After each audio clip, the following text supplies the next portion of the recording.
We are on board one of the Indian Navy's indigenous offshore patrol vessels, INS Saryu, and have with us the Cincan, the Commander-in-Chief of the Andaman and Nicobar Command, Air Marshal Saju Balakrishnan.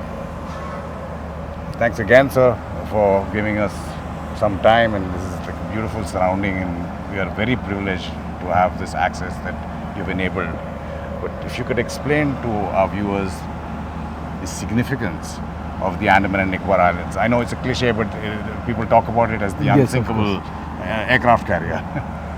So, like the book Prisoners of Geography says, geopolitics is directly related to geography. And as far as Andamans is concerned, it is very pertinent to note that we are almost 1,000 miles from the mainland, and we are just about less than 50 miles from the littoral countries.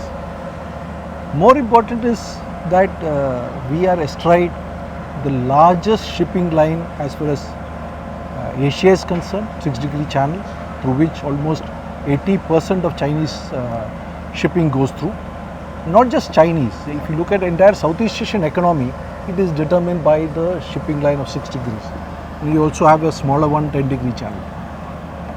The connection that we have with the littoral countries, this particular gateway to Indian Ocean region, as we can call when it comes to Malacca, this is what determines the geostrategic importance of this particular island. There is also another connect, that is the geopolitical connotation to this. You recall that we had a look east policy which converted to act east policy, and now we are also looking at the Honorable Prime Minister's vision of Sagar. So how do we, India, look at our positioning ourselves in this region? We want to be seen as the preferred security partner in this particular region. We want to look at us as a friend in need whenever a situation arises, because this is also very vulnerable to other natural calamities and things like that. We have also got a significant role as far as the economic zone is concerned. Almost 30% of India's coastal line is here in these islands. We also hold 30% of exclusive economic zone of India. Protecting that is a huge challenge, and we have a lot of vested interests who are looking at this huge potential that exists out here. So all this combined makes Andaman Nicobar a significant territory to be there, and therefore Andaman Nicobar Command plays, I would say, from what it was to hold the territorial integrity, we are now looking at developing it into a strategic outpost, as CDS would like to call it. So that's a vision for us. Outpost, Marshal, but as you said, there are many vested interests working in the region, extra regional powers. What can you tell us about preparedness on that front? So what we have been seeing is the increased presence of extra-regional forces in this. We do have on any given time almost about 3 to 4 task forces of Chinese which are operating in Indian Ocean region. They are either in the form of anti-piracy forces, they are in the form Ironic. of yes, anti-piracy. And there is also a number of task forces which are formed either in the garb of exercises with the friendly foreign countries, as they called it. They have now been doing exercises with Pakistan, of course, in a big way. Bangladesh and Myanmar have stepped up. There is also an attempt to revive the Kra Canal project or a road bridge over it. So all this is giving them legitimacy in terms of the presence here. There is also development of the marine infrastructure by China across all littoral countries. So you already had the Hambantota, we have Pekua, we have Chafu coming up, we have Ream project. So it's a combination of all these factors which is making it near presence in this particular region as far as Chinese ships are concerned. We have also seen increasing trend of the research vessels.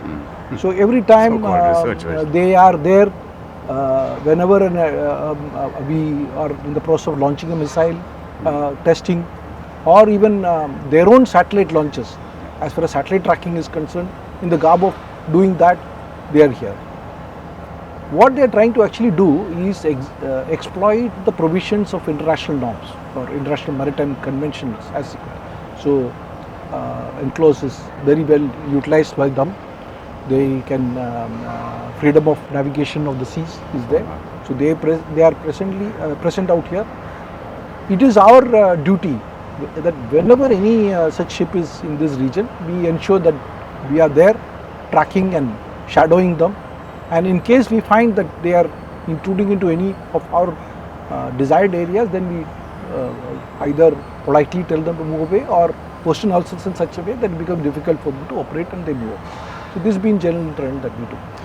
Research vessels, they're called, sir. I mean, in the media we refer to them as spy or surveillance vessels. They're also charting ocean territory all around the region, right? Yes, so that is that's something which is being done, and they would like to study this particular region to the best of their ability, because in any future contingency which arises, they would like to know both the surface condition and the subsurface condition. So underwater domain knowledge is a must for any navy, and that is where they are utilizing this.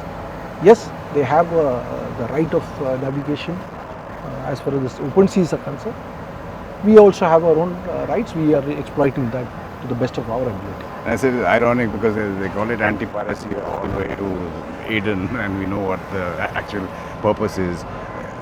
Even when there was a lull, when there was no piracy, but their task forces were still traveling there. Irony when you were mentioning UNCLOS, which they utilize, but then they won't recognize it when it comes to Philippines. Yes. 2014. So it's a selective application of maritime laws or international norms, as we can call it. And you also mentioned the so-called Krak or Thai canals. I remember 2018 or 19, we had actually gone and done documentaries.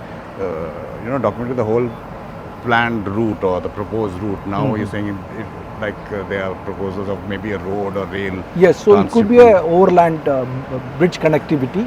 If that takes place, the presence of Chinese ships to the east of us would become increasingly larger in number, because that will give them. Malacca, you are aware, Xi Jinping himself mentioned the Malacca dilemma. Yeah.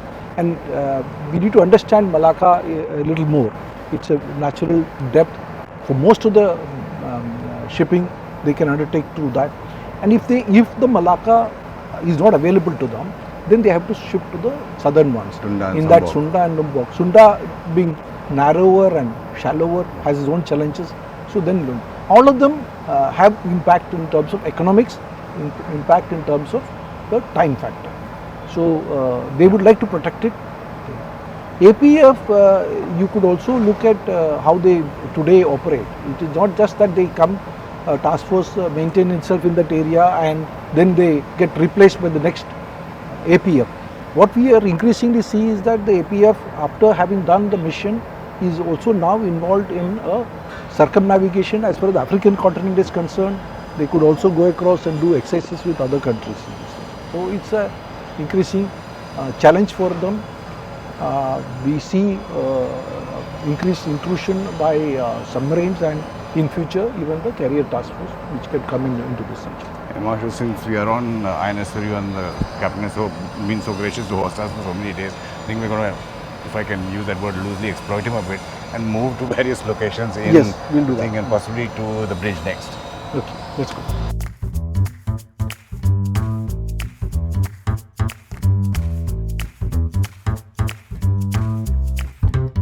Marshal, we were talking about the Chinese Malacca dilemma. What can you share with us about what we heard about the Great Nicobar project? So, Great Nicobar project has been in pipeline for some time to come. It involves almost infrastructure investment of 90,000 crores, plus minus 10 to 15, depending on how much is the development planned by the government. It is envisaged to be in 4 phases, with one phase 1 starting with what we call an international transshipment terminal for containers, ICTT as it is called. So that it alone will involve about 40,000 crores. It is well known that EOI was issued couple of years back, and we have almost 11 respondents to that. So that project is the first which will take place hopefully in the near future in Galatia. There are other phases to it which involves creation of an SEZ, a tourist village, and including an international greenfield airfield which will come up in the Great Nicobar Island. Now what it brings to us as far as armed forces are concerned is the security challenge, because the more infrastructure starts to develop out there, there will be vested interest coming in, and our economic activity as it increases, we will have to our capability enhancement alone has to build up to that.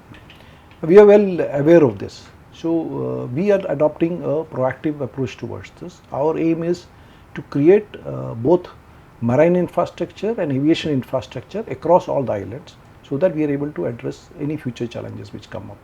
So other day we were in Diglipur, and I did talk about how we are looking at expanding the runway length at Diglipur.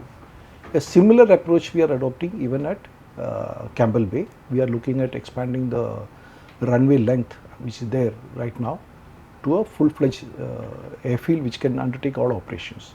So we will be able to forward base our surveillance assets and undertake, and that will give us almost near permanent presence in the 6-degree channel, Malacca and adjoining area.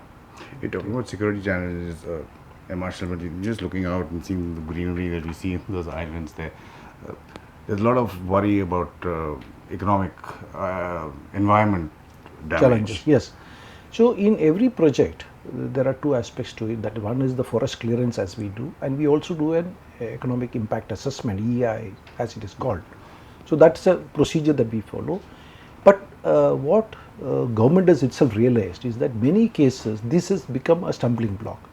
So if there is a strategic program or a strategic project that needs to be executed, then there are a lot of concessions which are given. We had an amendment to the Forest Act along the international border, especially the north, where up to 100 kilometers from the border you can execute. And we have an assurance now from the government which says that any project in this which is considered strategic, please come to us and we will find a way of shortening the time frame in this. You mentioned the cost, and of course in Port Blair itself you've seen the airfield, etc. But in terms of infrastructure development and dual usage, we've seen it in the north where how it benefits both the security angle and civilians, tourism, etc. What's your reading of that dual? So dual use, it is not just one way. It is not that armed forces create something and they use. No, it is not that. Even in this Great Nicobar project, there is going to be a lot of dual use infrastructure which will be created. The airfield, we have a clear mandate which says that there will be a defence enclave which will come up as and when it get developed. We also expect some development in the other projects which come up. So we like if you see this also, it's a joint use. You have the civil jetty and then it's continuation of the defence jetty. So you will have similar development across all islands. Hey Marshal, I think let's take this conversation now above the bridge. Yes, we'll do that. Thank you.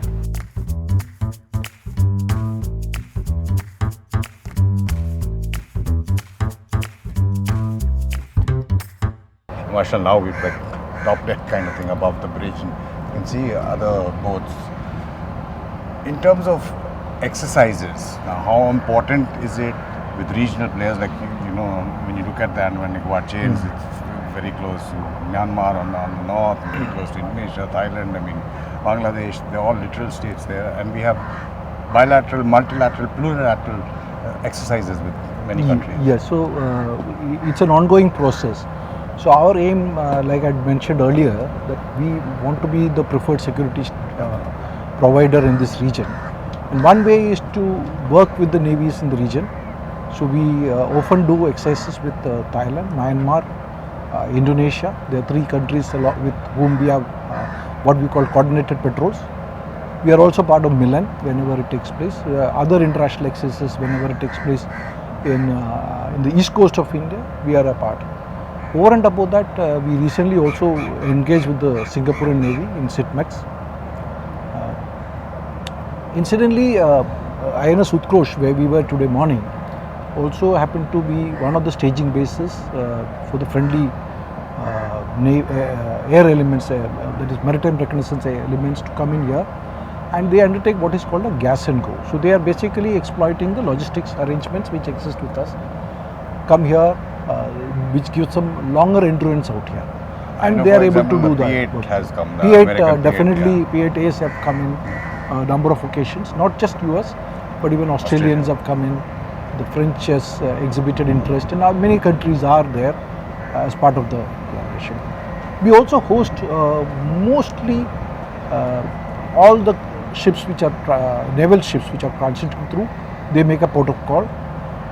We do a harbour face with them, in that we are able to interact with them. We don't really engage them in an exercise, but we do mutual discussions, exchange notes on all aspects of operations, and that's way of building up relationship and interoperability to some extent.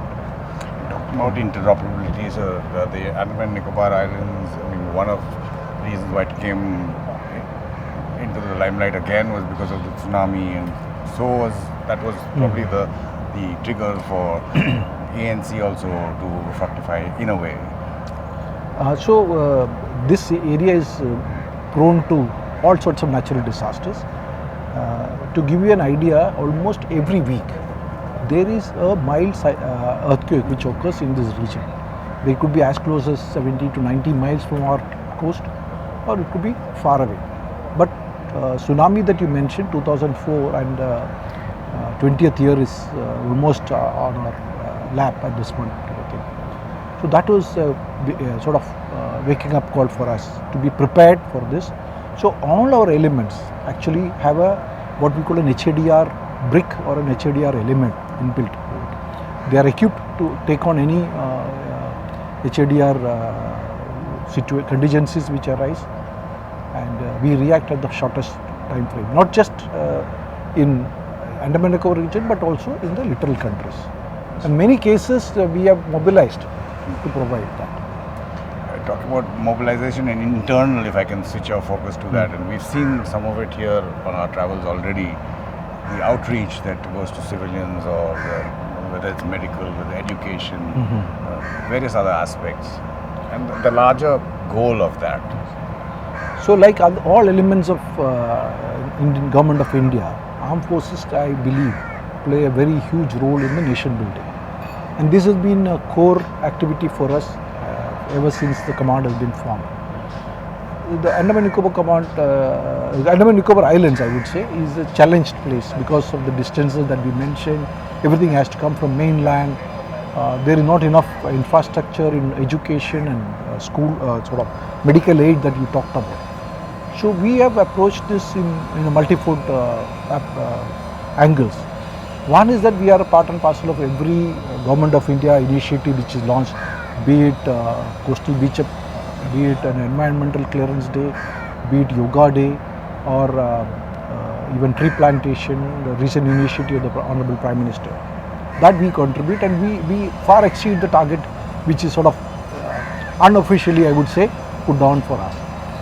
But more important, what we realize is that these citizens of these islands, they need assistance from us. So the first initiative that we done is every ship, every component has adopted a village. So you go to even the outlying island, that particular station, be it naval, air or armed, has adopted a village. We provide them whatever assistance that we can do in terms of basic health care. Our doctors who are available, or the assistants who are there, they go across, reach out and give them some help. We give them educational support in terms of providing books and other aid in terms of welfare, as in ration and things like that. We have also initiated a case wherein we also become entitled to Sadbhavna Fund. That means that like Northern Command or Eastern Command that you are aware of, get some money. We are looking at getting that money that we can really do some infrastructure development work. Our healthcare, we realized, is one where we can play a major role. So we have, while we have a hospital here called the GB Pant, and the Navy has a naval hospital called the INS Dhanvantari. They work together and they address most of the concerns of the. We have a lot of specialists and thereby we are able to give them that support. One island which we found deficient of any medical aid was Great Nicobar Island. So there what we've done is a unique initiative. We call it Integrated Medical Station, which is manned by specialists from the three services. We have created an operational theatre. It can undertake almost, I wouldn't call it all major surgeries, but definitely most contingencies can be addressed, and then they shift. The other way that command contributes is the casualty evacuation, where our aircrafts are there day and night. They ship any patient to this, and then they are put in the care of the concerned specialist out here. Talking about shifting, Marshal, let's shift our conversation to the helotactics.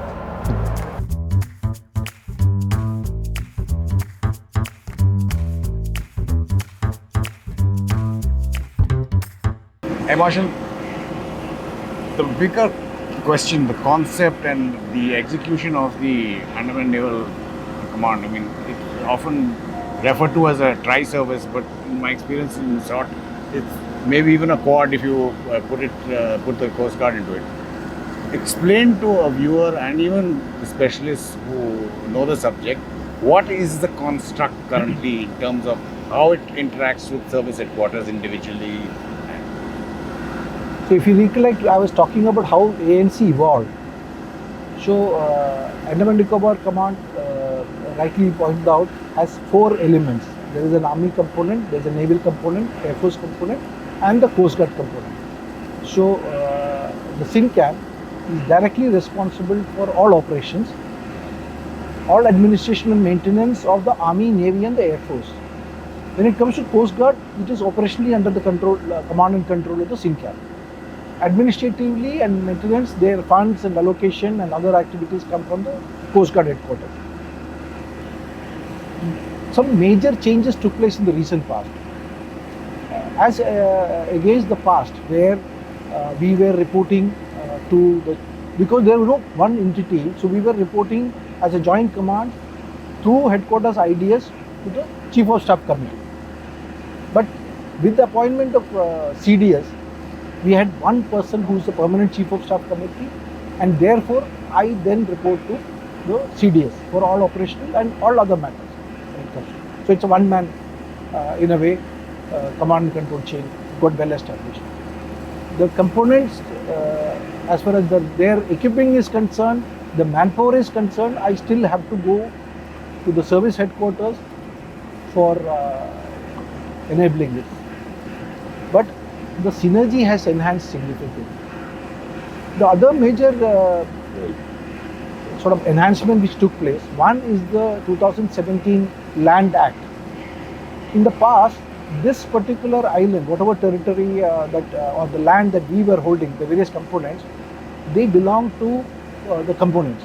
So you had an army land, you had a navy land, you had an air force land, and then you want to develop something, and suppose it did not suit you and you want an alternate land, it became a laborious process that you have to go to the respective headquarters to take permission, and often if they will say, no, I have some bigger plan for it, and it was not readily available. But 17 Land Act brought everything under Cincan, and therefore now I am able to optimize the land utilization. So we have a master zonal plan that we built for ourselves. We keep refining it, but we generally try and keep it steady for next 5 years. So we know next 5 years this is coming up. Maybe Coast Guard doesn't have some land in a particular region, but there is a land which was erstwhile, let's say an Air Force land, I can then allocate it. So this has made a big change. The other one is the Armed Forces Act, in a way, which is there. The power of punishment has been given to the Cincan. So anyone who does any offence, the trial is by me. To some extent, the punishment, whatever is the delegated powers, the component commanders and the COs, that is still exercised by them. The final rectification of Armed Forces Act will enable all this to be, all the anomalies to be sorted out. That means that today, when I give a particular punishment to an individual, it has different connotation in the three services. So that should get evened out. So that is the present attempt which is going on. So an ideal construct will be that we have one particular act which covers everybody. Command and control has already been announced. That's what it was. The next step obviously is the theaterization, which is quite often discussed. So there are various models which were discussed. So Andaman Nicobar Command, as far as the present thought process is concerned, will be a part and parcel of the Maritime Theatre Command, because you are aware that we are looking at forming probably 3 theatre commands as I discussed. So it will be one of the commands of the theatre command, and it will remain a rotational appointment as far as the scenes are concerned. How it will evolve in future, I am not sure, but this is the present status as far as this is concerned. Marshal, again, absolute pleasure being here. Thank you for the opportunity, the honor, and of course your time. I'm sure you have so much to do, and just laying out the red carpet for us in, I don't know what, we can't say Red Seas, but we've traveled so much at sea. Thank you so much for this opportunity, sir. It's been a pleasure talking to you, and we look forward to taking you across and exhibiting the entire operational capability of the command in a consolidated manner, hopefully tomorrow. Thanks, sir. Thank you. And for all our viewers, do send us feedback on this interview that we've had with the Cincan Air Marshal Balakrishnan. You can follow all our social media handles for the latest updates that we put up, articles on our website, or interviews like this with Cincan on our YouTube channel. This is Amitabh Revi with Rohit Pandita and Vashish Mattu on board the INS Saryu in the Andaman Nicobar Command.